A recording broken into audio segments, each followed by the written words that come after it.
Today on Sekulow, Israel begins ground operations against Hamas. We will be joined by U.S. Senator James Lankford and former Secretary of State Mike Pompeo.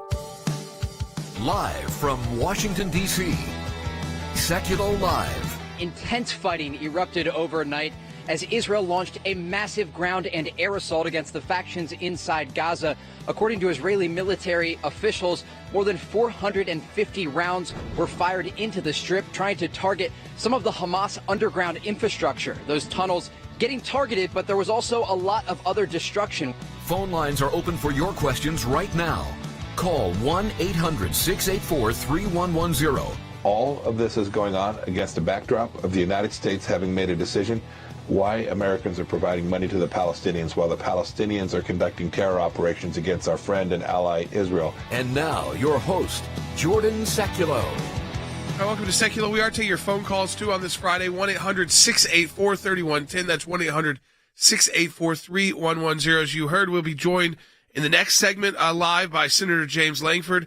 Then we'll be joined by our Senior Counsel for Global Affairs, Mike Pompeo, as well, to weigh in on what is happening in the Middle East. We took a kind of a diversion yesterday from that to focus on what's happening domestically on our southern border.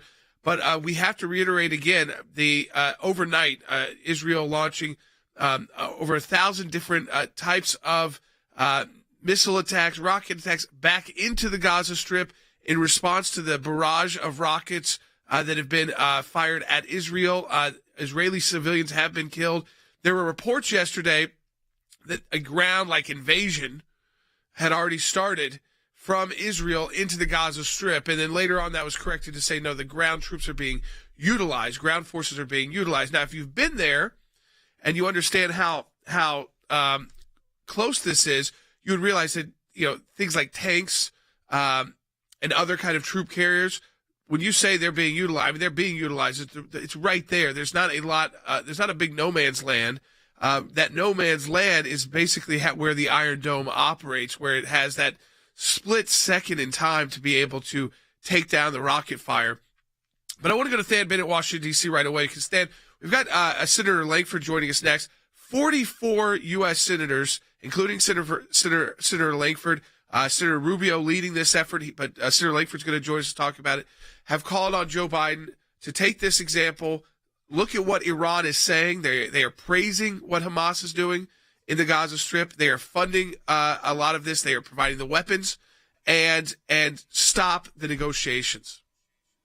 Jordan, this is a very strong showing from Senate Republicans just a couple of days after this conflict started to have 44 senators sign a letter to the president of this magnitude. And look, there's a lot of things in the letter, Jordan, but I think this one line sums up where these senators are. And it says to the president, it says, we call on you to immediately end negotiations with Iran. So, Jordan, they are not asking for, some statement of support for Israel, something as simple as that. They want for the negotiations with Iran to stop. And I also thought this was appropriate. Senator Lankford, who's joining us in the next segment of the broadcast, he tweeted this. He said, I stand with our ally and friend Israel. Iran remains the world's largest state sponsor of terrorism and is behind the current attack on Israel. Marco Rubio, my colleagues, and I are calling on President Biden to end negotiations and stand firmly with Israel. Jordan, that's where the American people are. That's where they want the United States Senate to be. Yeah, no, absolutely. So, folks, I want you to share this with your friends and family. Now, this is a special Friday broadcast to have these guests back-to-back live. So you're going to hear from Senator Lankford live about what the U.S. Senate and the pressure there and the unique angle of Iran. You cannot ignore Iran's role. It's a growing role in the Palestinian conflict, and it increases every time Iran has more financial resources. They're able to play more. There's also rocket fire coming in.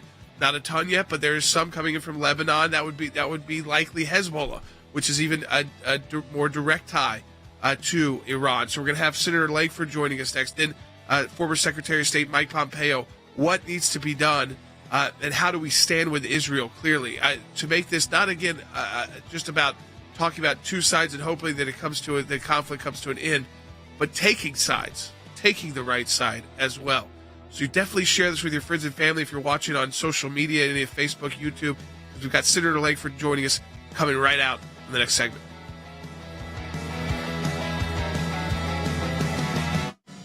Israel is trying to stop this. Gaza is run by Islamic hardliners from Hamas, who have fired nearly 2,000 rockets at Israel this week. Israel is mostly protected by its state-of-the-art Iron Dome missile defense system. But Hamas has been testing its limits, firing in clusters, hoping a few rockets will make it through. Prime Minister Netanyahu and I have become good friends, and he made the following observation. He said, in Israel, we use our missiles to defend our citizens. Hamas uses their citizens to defend their missiles. Israel is building up forces for a potential invasion of Gaza, escalating the region's worst crisis in years. In the words of Prime Minister Netanyahu, he wants Hamas and the Palestinian Islamic Jihad. Those are the two terrorist organizations that are firing the rockets and the missiles. He wants them to pay a price for this, much as they did back in 2014, when he not only conducted airstrikes, but also made a ground assault into Gaza. He's moved those ground troops up closer to the Gaza border, as you have indicated. Along the border, we have seen tanks and armored personnel carriers preparing for orders to launch a ground invasion. So far, those orders have not yet been given. The predictable has happened. Iran has sent missiles to the Palestinians, and the Palestinians are firing the missiles into Israel, and now Israel's going to have to send ground troops into Gaza to stop the missiles coming into Israel. And so we're going to have, this is going to get worse. This is going to escalate into a real intifada. Israel will ultimately win. But the whole region is now back in flames, and it's just such a tragedy because it didn't have to happen this way. There is massive coordination and preparation underway by both Hamas and the Israeli military. Both sides say they are not interested in a ceasefire right now and are preparing for days of fighting.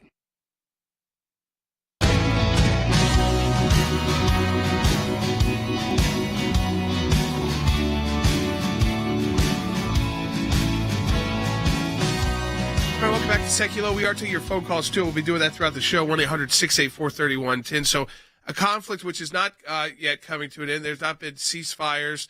Sometimes that happens after a couple of days. But this is something, I think, unique because we're seeing the Middle East, unfortunately, on fire. And, Than, this was not we've heard from so many commentators, it just seems like there is a vacuum here.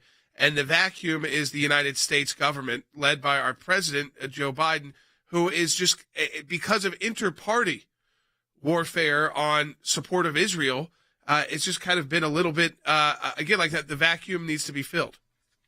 This is concerning, Jordan, because for decades there has been broad bipartisan support in both the Senate and the House for our ally Israel. It's cross-party lines. It's really generated from the grassroots up. Republican voters and Democrat voters want their members to stand with Israel. Jordan, I think you're going to hear from Senator Lankford here in a minute that maybe still exists, but it's not as loud as it needs to be. Yeah, Senator Lankford is joining us now, U.S. Senator from Oklahoma, a great friend of the ACLJ and someone who fights for all of us around the country. Senator, thanks so much for spending some time with us today. You're glad to be able to do it. Thanks for the topic today. Let me ask you first about this letter. 44 U.S. senators, you are one of them, who have called on President Biden to stop the negotiations with Iran, while Iran is egging on and supporting what Hamas is doing in this aggressive latest act of aggression against Israel. I have. This is the exact same mistake that the Obama administration made. They said they're going to separate out the nuclear ambitions of Iran from the terrorist activities of Iran and just pretend those terrorist activities aren't happening and say we just don't want them to have a nuclear weapon. The problem with that is, obviously, we need to put sanctions and pressure on Iran. We need to continue to be able to limit their access to dollars because they use those dollars to fund Hamas and Hezbollah. And to just ignore that and to just say, well, we're going to give them relief from sanctions again just because they're participating in nuclear talks doesn't help us solve the issue that's in Israel, and it doesn't slow down the rocket attacks coming into Israel. So they need to back off, maintain sanctions and the pressure on Iran so that they don't continue these attacks on Israel. Yeah, but we talked about that there's reports that the U.S. is preparing to unfreeze $1 billion to Iran as a goodwill gesture. This is at a time when we know that Iran's foreign minister, Zarif, who's known to the kind of U.S. audience because he's put out there as kind of the face of Iran, has put in messages to the head of Hamas, Ismail Haniyeh, supporting the escalation of a conflict that didn't need to escalate, supporting this aggression. We've heard from other groups, Palestinian Islamic Jihad, saying that the rockets they're firing, what they're utilizing, came directly from Iran. They're implicating Qasem Soleimani in this. But this whole effort, again, the idea that while this is happening, the U.S. it just seems like the U.S. government, the Biden administration, Senator Lankford, is almost like begging Iran to go back to the negotiating table.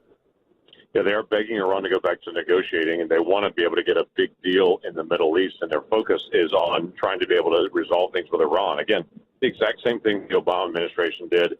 They distanced themselves from every other ally in the region so they could reach out to Iran. The Biden team is doing the exact same thing again. It's bad history repeating itself. If they continue to be able to focus in on telling Iran that if you'll just do these 2 or 3 things, we'll give you more money, that money will go directly into rockets that will be fired on Israel. That is a terrible decision. And we need to continue to be able to put pressure on the Biden team to say, do not lift the maximum pressure on Iran. We need Iran to be able to speak to the Gaza. We need Iran to be able to speak to Hezbollah in Lebanon and tell them no more rockets. They are the ones that could actually do this. But if we're actually telling Iran, no, we're going to normalize in some way some relations or lift sanctions with you, they will just continue to be able to press down on Israel with that. Senator Lankford, Than Bennett here. Appreciate you being with us. Appreciate your voice on this, and also your voice on the crisis that's happening down at the border. Appreciate the live streaming you were doing down there.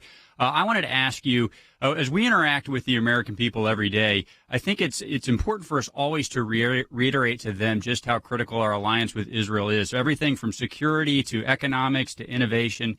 And we just came through this period of time where that alliance was strengthened through the Abraham Accords and through so many other efforts. But now it really seems like Hamas is emboldened. And I think that's pretty much a fact at this point. I'm wondering what you think we can do for everyday Americans to help Washington, D.C. realize that a strong alliance with Israel is not only in the best interest of America, Senator, but it's also in the best interest of the world. What can everyday Americans do to help convince your colleagues in the Senate of that fact? Continue to engage in conversation just with your neighbor how important Israel really is to international security and stability. What we watched with the Abraham Accords with 4 different nations actually forming normalized relations with Israel in the last year is a remarkable achievement of the Trump administration, and it's a remarkable diplomatic achievement. So for those nations, Sudan, for the UAE, for Bahrain, for countries in the region to be able to step in and to say, we're going to engage with Israel, what has been blocked for a long time, opens up dialogue again to say, let's start working on religious liberty issues. Let's, as they did in the Abraham Accords, say we're going to respect religious liberty. That is a remarkable statement there. So we're going to start doing trade agreements where the UAE and Israel are currently working on a natural gas deal. You start providing energy in the region with multiple nations like UAE and Israel cooperating together. That brings stability to the region. That lowers the level of military force that's needed in the region to be able to bring some calm there. That is good for everyone. That's good for our budget. That's good for world peace. That's good for trade relations in the future. That's good for economic development. That is a positive thing. But what we're seeing right now is a rise on the left of people saying the Palestinians are oppressed people, Israel are the oppressors, and people on the left here in America are rising up to be able to speak out for the Palestinians. Listen, the Palestinians deserve the opportunity to be able to live in freedom, in safety, and security, but Hamas is not providing that to them. Hezbollah is not providing that to them. So we want stability and freedom for the Palestinian people as well. But living under the thumb of a terrorist does not provide that. You know, this idea, too, so much progress that was made, Senator Lankford, so much positive progress that is made in a region that can be very volatile. It's showing that this week. And yet it just seems like the Biden administration, nowhere to be found on this. What are you getting back? When you sent the letter, I mean, it's again, I don't think it's so much President Biden himself, but clearly the party, the Democrat Party, his party, is now, as you said, it's fully divided on this issue. There's a loud anti-Israel, pro-Palestinian voice, and pro-Palestinian voice. It's not like you said about the people so much as it is about these political movements and terrorist movements. Right, that's correct. That's why it's so important that people can stay engaged with their senators and House members to be able to say, hey, we want to be able to stand with Israel. That is the right thing to be able to do. Israel is not the aggressor in this area. And the reason I encourage it, you may think, well, of course that's obvious. I would tell you, liberal offices in the House and the Senate are getting bombarded with calls from activist liberals across the country saying Israel is the aggressor. We should do sanctions on Israel. We should cut off any funds or aid to Israel. We should support the Palestinian leadership. I mean, that's what's coming from the left right now. So a counterbalance on that would be very important for people to be able to hear. Here's what I know you believe, but please make sure you hear it from me clearly. We need to be able to stand with Israel. Israel is not the aggressor. Israel has the right to be able to protect their own sovereignty. And the Palestinian people have the right to be able to one day not live under the thumb of these terrorist leaders. Thad, you got another question for the senator? Yes, Senator, I just wanted to quickly ask you what you're hearing from your Democrat colleagues. I know that you have a good relationship with Senator Coons, for one. I know that he and Senator Murphy were over in Vienna negotiating alongside the administration for the deal. I know in many instances they have been with Israel on these key issues. I'm wondering if you can share anything about what you're hearing from them and if there's an opportunity for maybe more of them to come alongside those of you that are in this letter. Anything from them? Yeah, I do talk to all of them, and there is real engagement where they have an interest on trying to be able to bring peace to the region, which everyone does. But I think the best way to be able to do that is they need to be able to hear from people, is the way to be able to say, stand firmly with Israel. That sends a message to everyone in the region to say, we're not going to guess which way America is going. We know which way America is going, and that brings peace and stability to the region. But yeah, Chris Coons and others, I won't speak for them, but I would tell you, they're very supportive of Israel. They're very engaged in the issue. Everyone wants to form some sort of peaceful negotiation here. But at the end of the day, the best way to do it is not to empower Iran. Empowering Iran empowers the terrorists. Senator Lankford, Senator James Lankford of Oklahoma, let me thank you for taking time out today, and it's a busy time to talk about this issue, to help educate our audience as well. We appreciate it so much, and for standing up for our ally Israel. Thank you, Senator. No, great. Thank you very much. All right, folks, when we come back again, and you're getting live information here from U.S. senators, from Senator Lankford.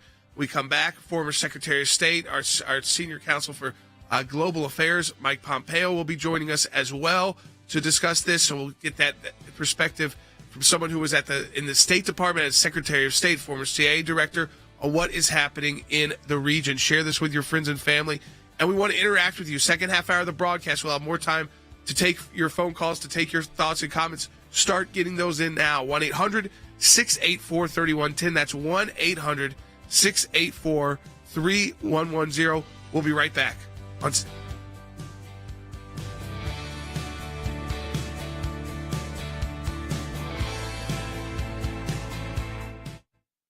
Joining us now to talk about foreign policy now and in the future, the Secretary of State of the United States, Mike Pompeo. This is a different day and age, a different United States of America foreign policy. Well, Mike Pompeo said the policies of the previous administration really brought havoc to the region. Joining me right now with his reaction and the state of affairs right now between the U.S. and China is U.S. Secretary of State Mike Pompeo. China's entry into Iran will destabilize the Middle East. It'll put Israel at risk. What we've attempted to do is make clear to China, if you want to participate on the world stage, you can't engage in behavior like this. Secretary of State Mike Pompeo is urging Turkey to release detained American pastor Andrew Brunson.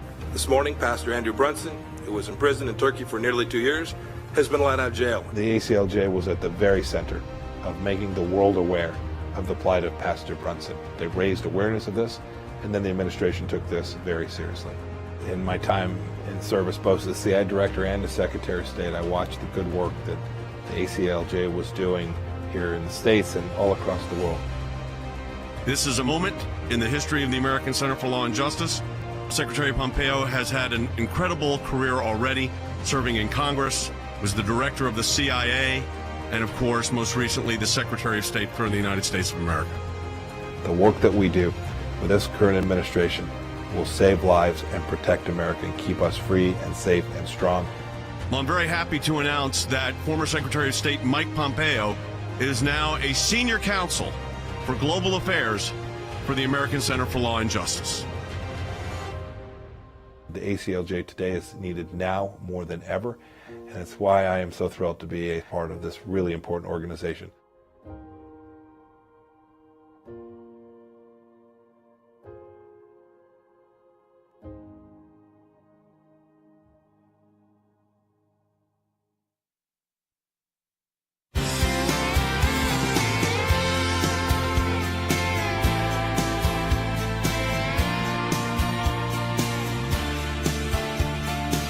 Back-to-back great discussions today already on Sekulow. We were just joined by U.S. Senator James Lankford about the letter to call on President Biden. 44 U.S. senators signed that letter to call on President Biden to stop the negotiations with Iran, while we know Iran is supporting the Hamas aggression against Israel. We are now joined by our senior counsel for global affairs, former Secretary of State, Mike Pompeo. And Secretary Pompeo, let me go right to this. You tweeted this morning that Hezbollah and Hamas know that they're about to be flush with cash, so their efforts to undermine Middle East stability, the Abraham Accords, and Israel's security will continue. Appeasement of Iran is destabilizing the Middle East, and it's shocking that the Democrats don't understand this. Do you believe that this is going to continue to escalate? I know sometimes things get a little quieter. On Friday, it's Shabbat, it's the Friday prayers as well, but then they can quickly escalate again. Well, Jordan, look, in the first instance, the responsibility for these terror attacks on Israeli civilians belongs to Hamas and the Palestinian Islamic Jihad. They're the responsible. They're the perpetrators. The Palestinian Authority in the West Bank has done nothing to stop it. But make no mistake about it, they are underwritten, supported militarily and financially by the Islamic Republic of Iran. And while this is taking place, while these rockets are landing on civilians in Israel that are of Iranian origin and Iranian support, the United States is sitting at the table in Vienna negotiating to hand over billions of dollars in financial assistance to the very Iranian regime that is funding Hezbollah and Hamas and the Palestinian Islamic Jihad. It makes no sense. I heard what Senator Lankford said, what James said. He is spot on in that ask. We need to stop this. You'll remember too, Jordan, the previous administration, the Trump administration that I was a part of, stopped funding the UNWRA, the Palestinians. We're going to turn that back on. We're providing money to the very people that are engaged in terror. This is deeply inconsistent with our commitment to Israel, and we ought to stop it immediately. I mean, these groups are being they are going on TV, Secretary Pompeo, and they are saying that the head of Palestinian Islamic Jihad and one of their leaders went on Palestinian television and said, "We're getting the weapons, we're getting our food, we're getting everything from the Iranians." And I think sometimes there's this kind of divide in Washington thought, even when the leaders tell you that themselves. Well, some of these groups are really Sunni, and Hamas is not really going to be friendly with Iran, and Iran's they're not. It's not like Hezbollah. It's not the same kind of group. But it seems like over the years it's become a much closer relationship, and it's almost another. Almost you could call it another proxy for Iran. I don't know if you would have called it that 20 years ago, but it's certainly kind of evolved into that or devolved. Oh, Jordan, I completely agree. No, you can certainly consider Hamas and the PIJ both proxies that are acting in a way that is in support of the Iranian regime's effort to destroy Israel, and they're unambiguous about that. I saw reporting this morning that the head of the IRGC, the Iranian External Terror Organization, was in Lebanon meeting with Hezbollah. If that's true, that would suggest also that this is a coordinated effort, and we need to hold them accountable. We need to make sure that the American leaders aren't just softly supporting what Israel is doing, but making unambiguously clear that the United States fully defends Israel's right to defend itself, and we will continue to support our friend and ally that is defending this important place, the undivided city of Jerusalem, and know that they have America's full support in doing so. Yeah, this is something historically we've seen bipartisan support, but that has changed. I mean, this new group of far-left Democrats, the same ones who were kind of from the Bernie Sanders world of radical, schools, radical thought, it's becoming more mainstream inside the Democrat Party. I don't think in our country, but inside the Democrat Party. And do you think that's why, Secretary Pompeo, you get this kind of shrug of the shoulders kind of response from Joe Biden? Absolutely. You have a element inside the Democrat Party that is pro-Palestinian, anti-Zionist, and bordering in some cases and actually past the line on anti-Semitism.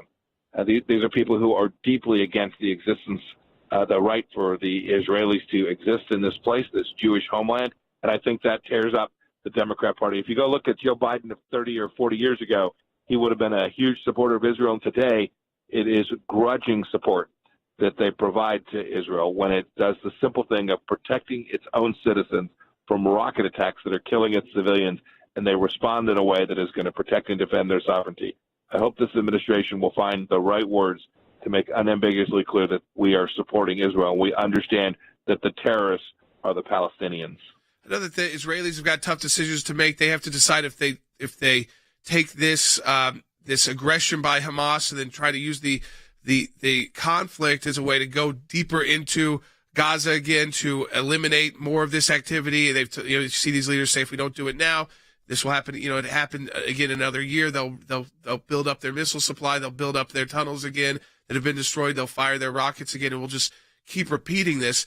But there was a time period where this was much more difficult for Hamas to pull off. For about 5-6 years, it seemed like they just didn't have the capabilities. They didn't have the resources. And do you think that was directly because the Iranians were being cut off from the economy of the world? We know this much. We know that the maximum pressure campaign that we put on Iran denied their proxies resources. We saw that they were able to pay Hezbollah soldiers less money, but just there was less money to go around to go foment terror. And so I absolutely believe that the Iranians and the Hamas terrorists believe they're going to be flush with cash, that the Americans are going to let off the maximum pressure campaign. And so attack of this scale now, I understand over 1,500 rockets launched, would have been much more difficult for them to afford or pull off or keep rockets in reserve just now 120 days ago. Final question, Secretary Pompeo, because you tweeted this, and it was something, it hit home with me, because this is someone who is now the U.S. Special Envoy for Iran, Robert Malley, saying, you got a mistake if you got to look at Hamas and Hezbollah, look at all the charity work that they do. He talks about how he has relationships with them. And he is acting, he's in Vienna now. These are people actively out they are not academics. They are inside the U.S. government as the envoys to Iran, speaking out for the Biden administration. And they're making comments. I mean, it was in the past. But I mean, I think that it's even that, the fact that he wouldn't come out and correct that, it's shocking. This worldview, Jordan, you've seen it. We've now sent a special envoy to try and de-escalate the situation. I think that's his mission set. The language he's used in support of the Palestinians, who are the terrorists, is simply outrageous to send an American. And look, we know Robert O'Malley. We know his history in negotiating with the Iranians. I can predict with almost certainty the kind of deal that Robert O'Malley would find acceptable. Because when you think that Hamas is a charitable organization, and when this is your worldview, when this is how this is what you bring to the. It looks like right there we might have lost Secretary Pompeo. That's okay. Again, I think just to take all that information in, we're going to take your phone calls. We'll be back in a couple minutes after our next break, because Stan, there's a lot to break down here from Senator Lankford and from Secretary Pompeo. There really is. My biggest takeaway from those two segments, Jordan, the vast majority of the American people support Israel. That spills over into congressional support. But here's what I'd say, Jordan. There's a way to back up that professed support with action. You heard Secretary Pompeo talk about the maximum pressure campaign. There's a bill called the Maximum Pressure Act that would put the maximum pressure campaign back on. I'd love to see senators and congressmen supporting that bill. We talk about now more than ever.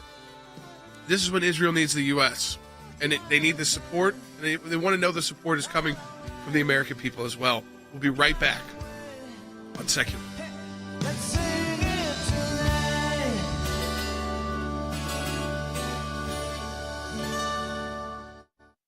Because of your support, because of the support of every member of the ACLJ, one of the practice areas that we've been able to develop is Freedom of Information Act requests, or FOIA requests. It's thousands of pages of paper, and in those thousands of pages of paper, you usually find a nugget. Government agencies acting out of control. We have exposed that in our FOIA litigation, and we do that every day that we bring these cases. It is your statutory right as an American citizen to have access to documents that reveal how the government is functioning, how your government is functioning. We took it to the IRS.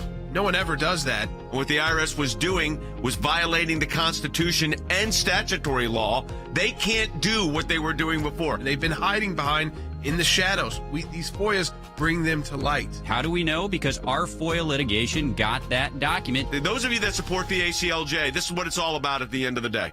Think we haven't been on this, folks? We've been on it. Live from Washington, D.C., Sekulow Live. And now, your host, Jordan Sekulow. All right, so that was a packed-in first half hour of the broadcast when you've got U.S. Senator Lankford and former Secretary of State, former CIA Director, our Senior Counsel for Global Affairs Mike Pompeo, back-to-back. Again, talking about the same issue but different perspectives. One coming out of the the executive branch, another coming out of the legislative branch, putting the pressure on the Biden administration, taking this opportunity to say, you know what, maybe we shouldn't be in Vienna begging the Iranians to go into a deal when the head of Palestinian Islamic Jihad, while they're firing rockets at Israeli civilians, is on TV saying we get our food, we get our weapons, we get our clothing from Iran. And you have the Iranian Foreign Minister Zarif calling the head of Hamas, encouraging him, supporting the violence. Because this is exactly what these terror groups have wanted to see. They were out of fashion. The Middle East, especially in the Gulf regions, where they used to get a lot of support and a lot of their financing, has decided, you know what, economies, our populations are more important. If we don't start taking care of our people better, we may not be in power in these kingdoms that exist throughout the Gulf. And these are countries that work closely with the U.S., and now they're working with Israel through those Abraham Accords and making peace deals with Israel. We're talking about the idea of religious liberty in the Gulf. And respecting religious liberty in Israel and respecting religious liberty in those Gulf states, in North Africa. So what did Iran need to see? Well, that's not good for Iran. So they have decided, because that's who is pulling the strings here when you're providing the resources. So they've decided we've got to cause chaos in the region. We have to somehow play a role that makes us relevant. And then suddenly the whole conversation, Andy, about Hamas becomes a conversation about Iran.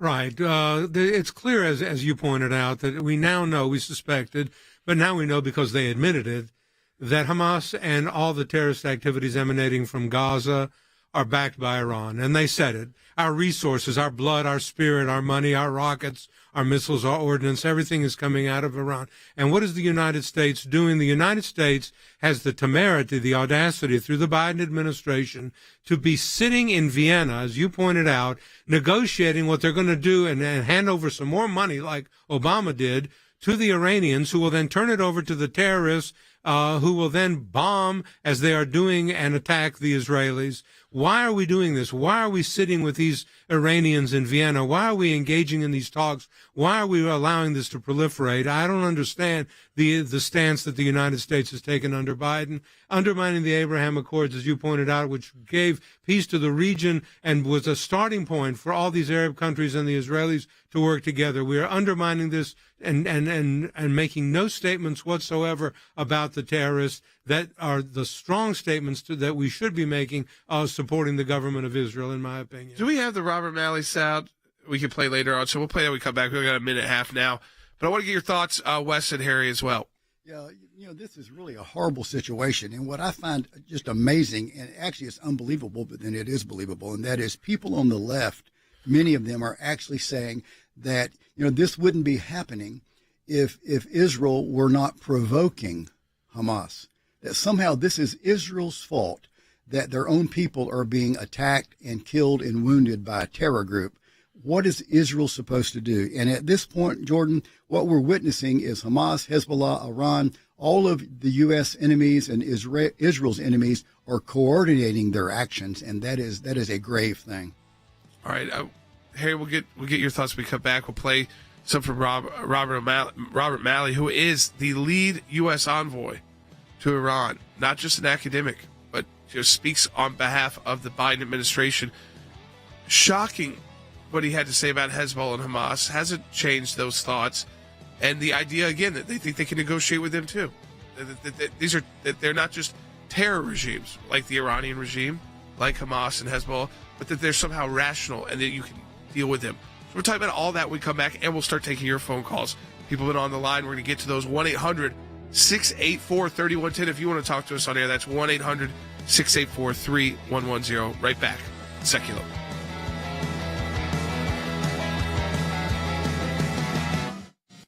In Israel, police are bracing for more protests and clashes with Palestinians after a night of violence in East Jerusalem that left more than 200 people injured. And it comes after weeks of unrest. Israel's Prime Minister Benjamin Netanyahu says his country will not allow extremists to destabilize Jerusalem. The clash is centered around the Al-Aqsa Mosque, which sits in part of a complex which is one of Islam's most revered locations, and which also houses the Dome of the Rock, where it is commonly held that the Prophet Muhammad ascended to heaven. It is also the holiest site in Judaism, known as the Temple Mount. Jerusalem is under attack by Hamas. Rockets coming out of Hamas. These rocket attacks are not just simply on Jewish sites. These include sites that could be hit, including the tomb of the Holy Sepulchre, Golgotha, Calvary. The rockets fell only 4.5 miles west of our ACLJ office in Jerusalem. Israel has a very strong policy of always responding. You'll never get a situation where Israel will not respond to these attacks. They want to eradicate Israel off the face of the earth, and so they fire rockets right into this city and other cities. 1 million people are now under rocket fire. Civilized countries have to defend themselves against these terrorist criminals, and that's what Israel is doing. That's what any country would do. It was the Biden administration that resumed aid to the Palestinian Authority. We've had virtual peace in the Middle East, whether it was the Abraham Accords, whether it was ISIS, whether it was all these situations. Sure, there were always moments, but there were not rockets being fired. You know why? Because they're not scared anymore that actually things could go wrong for Hamas. The White House, by their stance and by calling on Israel to not even defend their own nation's capital, the White House is encouraging the violence. We have filed litigation on U.S. funding of the Palestinian Authority. Because you see what's going on? Believe me, we're paying for it. How about that one? Think about that for a moment. We're paying for it.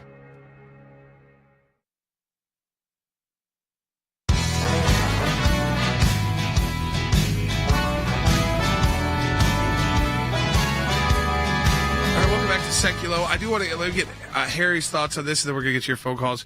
1-800-684-3110. That's 1-800-684-3110. But Harry, just your thoughts too. I mean, we heard from Senator Lankford about the pressure that is having to come from Congress to the Biden administration to say, knock it off with Iran in the middle of this. It shows some support for Israel. It is not as easy to see that bipartisan support anymore. Absolutely not. And I think much of this can be laid at the feet of the Biden administration. Imagine the Biden administration officials. They continue to negotiate with the world's leading sponsor of terror while rockets fall in Israel. This demonstrates, in my view, beyond question, that in the age of COVID-19, incompetence and spinelessness have become a transmissible virus. Now rockets, of course, are coming from Hezbollah in Lebanon, in addition to Hamas. In reality, of course, these rockets are coming from Iran. As we now know, Palestinian Islamic Jihad official Ramaz al-Halabi admits that virtually what everyone in the world knows, except, of course, members of the Biden administration.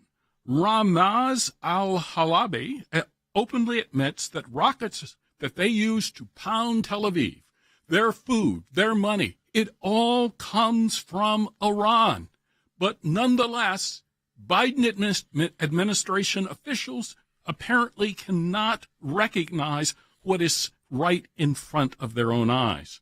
So I think, as I've said before, the Biden administration continues to take its marching orders from the intellectual heirs of Neville Chamberlain and continues to recognize the lesson of history, which is peace through strength rather than peace through fecklessness. And so I think that's the problem. Yeah, let's go to Alan in New York on line one. Hey, Alan, thanks for holding on. You're on the air. Jordan, great guest and great panel as always. Thank you. So I'll get to my points very quickly. In your last segment, you said about getting the truth out there. So as you know, Palestinian Media Watch monitors everything that gets said in Gaza and the Ramallah. And they have hundreds of quotes that the Palestinians consider all of Israel to be occupied Palestine. Once that is ingrained into this country, The Biden administration and Democrats will have to end this whole nonsense about reestablishing relations with the PA because it's fruitless.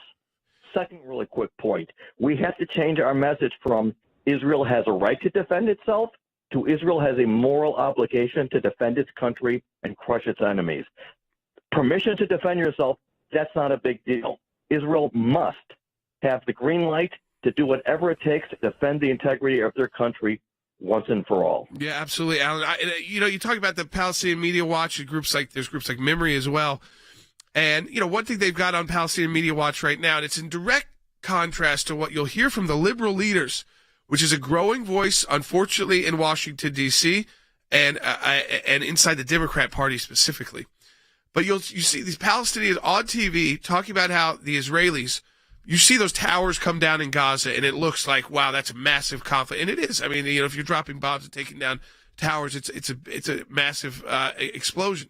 But what they don't tell you in any of the media is that Israel gives warning before those attacks to the civilians, tells them to leave, tells them that building's being targeted, even though that might give Hamas time to also get out of the area.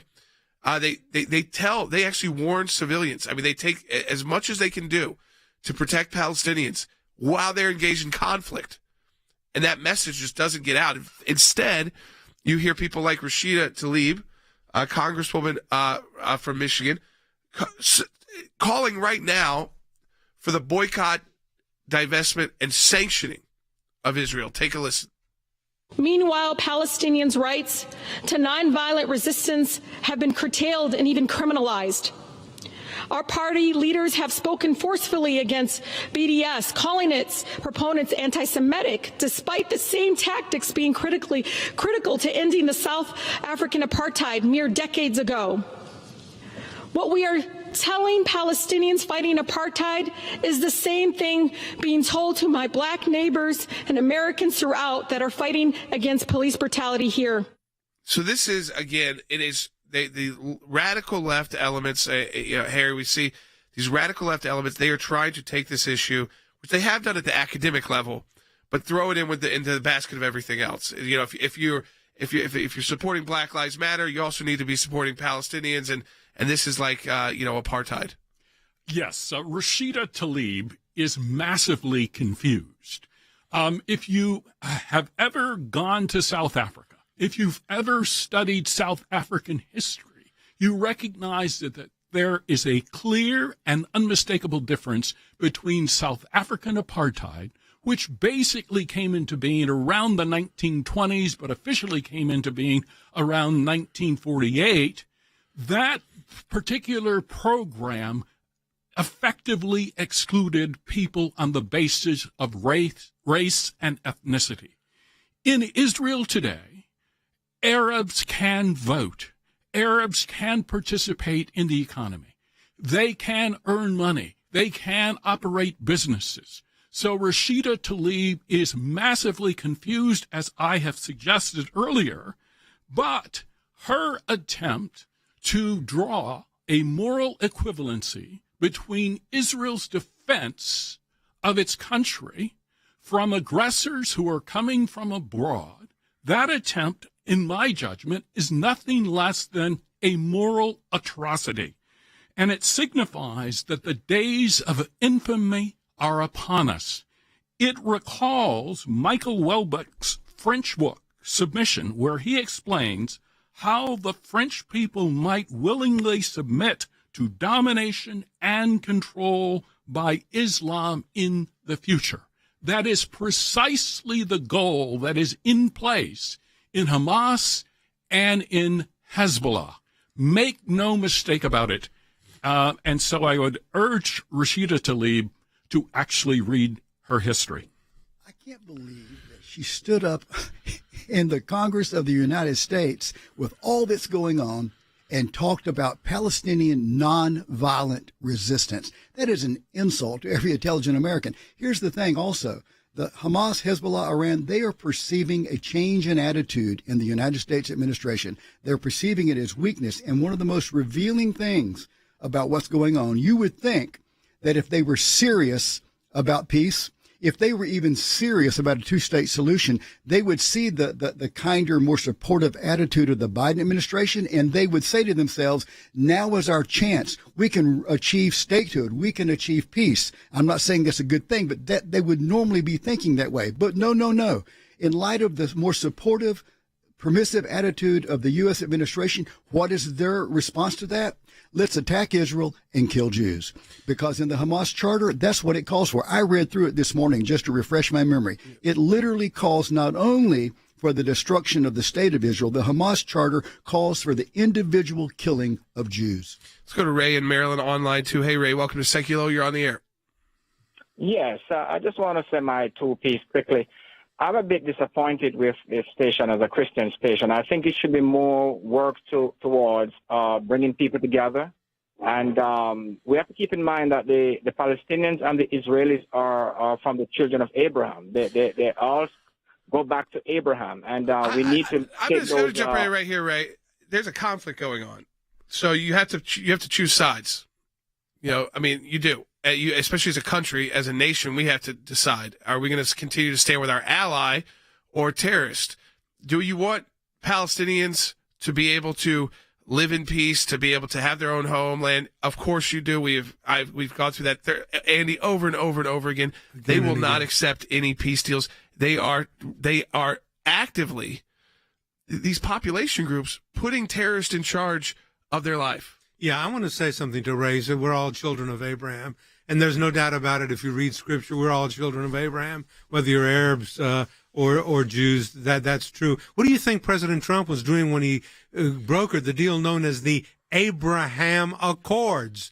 He was doing exactly that, to bring both sides together to the table, to provide for peace in the Middle East by bringing that common root of generational notoriety that exists with the prophet Abraham together. That's exactly what he was trying to do. And that is what Biden is trying to undo by refusing to come out against these terrorists funded by Iran and Hamas, which is a terrorist organization. You cannot have peace among the brothers unless you realize that you cannot have provocations and unanswered. The Israelis have a right to defend themselves. They are doing that. They are the children of Abraham. So are those in the Hamas organization. But they need to wake up to realize that Abraham was a prophet of peace and not of war. Yeah, this is why I don't think this is not the time to say let's all come together, kumbaya. This is not the moment. It's just not reality in the region. There has been great efforts toward peace. The Abraham Accords that Andy was just talking about. But when it comes to the Palestinians and the Israelis, you can't just assume this is all going to be a peace. You got to take sides. We'll be right back.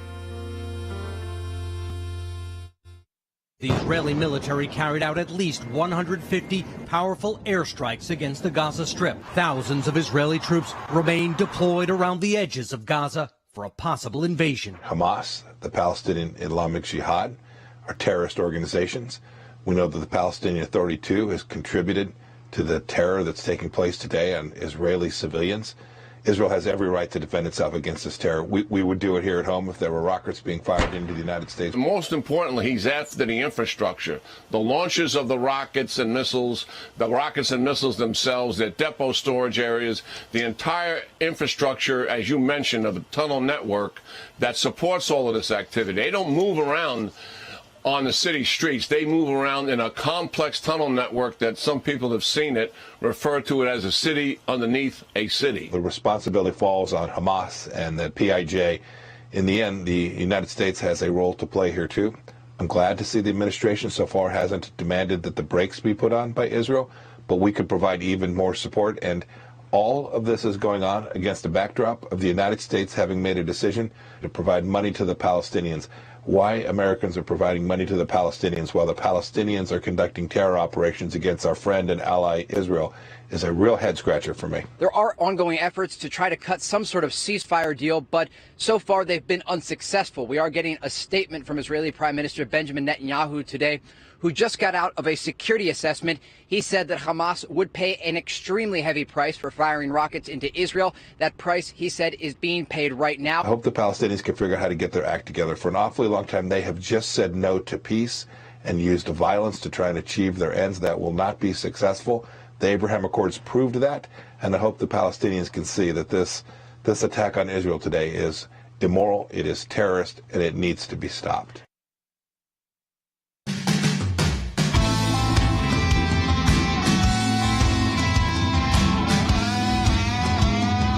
I want to contrast this because this is the morons we have running our country right now. Robert Malley, you can thank him for the first JCPOA, which was 2 pages of bullet points. It looked like something a high school student put together. Not even. I would say a high school. If you had a high school student saying draft a treaty, I think they would have been able to come up with something more formal. I think it's funny font, it's bullet points, and that was the agreed to again the joint plan of agreement. It was not a real treaty, but he's now the back, and he's the lead envoy from the United States to Iran. I want you to listen to what he had to say about Hezbollah and Hamas. You know, people try to always differentiate between these two. He didn't. He talked about them in the same breath, in the same way. Take a listen. Hezbollah and Hamas, the two most prominent groups, although the Sadrists in Iraq also fall in that category. It's a mistake to only think of them in terms of their terrorist violence dimension. They're social political movements, probably the most rooted movements in their respective societies. Hamas, not a majority among Palestinians by any means, but very deeply rooted. It has deep loyalty. It has a charity organization, a social branch. Okay, so when that guy is leading your negotiation efforts for Iran, and, you know, he recognizes their terrorist aspects, but, you know, they've got all these other things. You can academically study how these groups get support by handouts and by trying to conduct, but I mean, even actual charity is not what you would call it. I mean, it is a way, in a sense, of buying off the population who lives under the terror because of these groups. Inside their own charter, this is from Hamas itself, quoting it directly, quote, "The day of judgment will not come until Muslims fight the Jews, killing the Jews. When the Jew will hide behind stones and trees, the stones and trees will say, 'O Muslims, O Abdullah, there's a Jew behind me. Come and kill him.'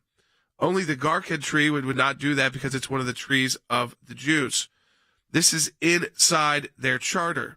But we have leaders like Robert Malley. These are the lead voices, Andy, in the for the United States, and it is why I think right now in this week of where we've seen the conflict enrage again, the Biden administration seems just kind of they're still going along in Vienna trying to negotiate a nuclear deal. Yeah. You got 330 million Americans, and you pick Robert Malley as the chief negotiator, a guy who doesn't understand history, who does not, obviously has never read a history book, and who's focusing upon the social and the charitable works of terrorist organizations. What do you think he's going to do at the negotiating table but succumb to whatever they want? He's going to give them the money. He's going to give them the means to do what they're doing by funding Hamas's efforts against Israel via the Gaza Strip.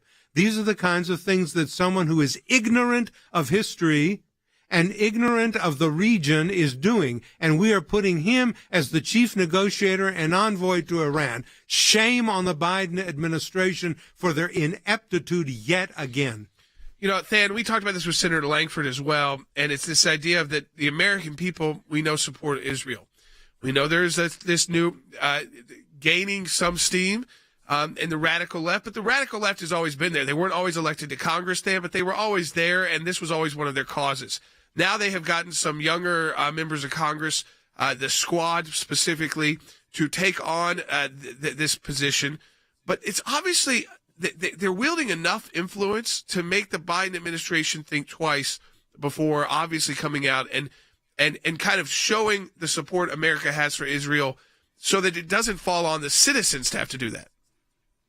Jordan, here's the thing. If I'm a really nice guy, except for the fact that I'm trying to kill you, you don't really care that much. If I'm an otherwise nice guy, you only care about the fact that I'm trying to kill you, and it's right to focus on that fact. Here's the thing. I do agree with Senator Lankford. I know Senator Coons as well. I know him to be a genuine supporter of Israel, and I do think that that is the vast majority of the United States Senate and the United States House. But, Jordan, I really don't think there's another way to describe it other than that the Biden administration is being held hostage by that smaller radical view. Because if that weren't the case, Jordan, look, there is something that could be done through both the administration and through the House and the Senate. You could put those sanctions back on. You could reinsert the maximum pressure campaign. So, Jordan, I think Senator Lankford is correct. The vast majority support Israel, but it is that radical minority. It may be smaller, but it's very loud. And, Jordan, they are holding the Biden administration hostage. And I think Joe in Colorado, he's got the question they had for us, which, and I'll let Joe ask it, but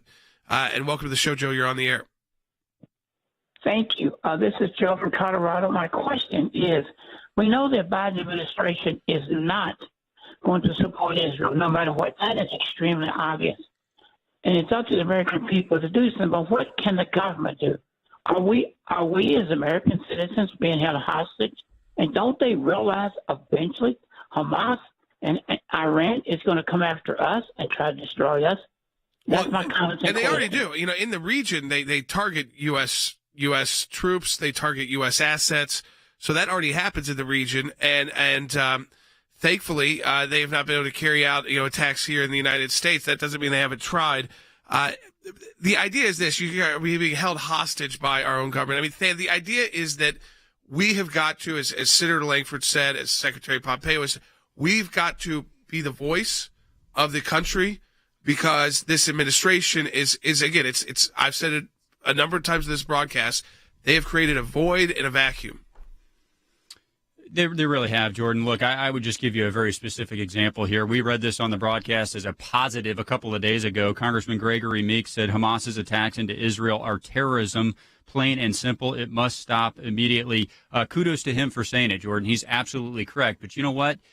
He needs to go co-sponsor the Maximum Pressure Act that Secretary Pompeo has been asking the House and the Senate to pass, because that would tell the rest of the world that we're going to back up our words with actions. I'm glad the American people are with Israel. I'm glad that a vast majority of the members of the House and the Senate are also for Israel, because that support spills over to them and their voters want them to be. But, Jordan, we have to require more than that, because the status quo at this moment is getting rockets lobbed into Israel. That can't stand. Secretary Pompeo, he was on our broadcast earlier. He just tweeted, "A weak foreign policy emboldens terrorists and makes the world less safe. America's leaders must be clear. We stand unequivocally with our ally and friend Israel." We didn't see this under the Trump administration, Andy. We saw unbelievable peace being made. We saw the recognition of Jerusalem as the capital of Israel. And, yeah, there are a few rockets, a handful of rockets fired off, but no massive conflicts. It was a time of peace, a time of prosperity in the Middle East, and new beginnings, new relationships, new economic developments, new tourism. And now with this kind of weak leadership, we see how quickly it devolves. If you read history, you understand that, first of all, Islam has become and is a political party. It's not a religion anymore. It's a political party, and it advocates politics, and it advocates the destruction of Israel. If you've read history, you understand that there is only one thing that the Islamic terrorists understands, and that is force and power. That's what they understand. Absent that, there's nothing that you can get through to them. Force and power alone. With President Trump, that's what we had. We had a powerful leader who sent a clear message. With Biden, we have an effete, feeble, feckless dotard at the head of our government. And you see what that produces. It's not just a talking point to attack the other political party. Conflicts arise. Peace deals fall apart. Bad negotiations move forward, like with Iran. So I think this is a moment, on this Friday, we need to take a stand. This conflict is not over. You could obviously pray for peace, but also take a stand for who is right. And the right side of this is Israel. We will talk to you next time on Sekulow.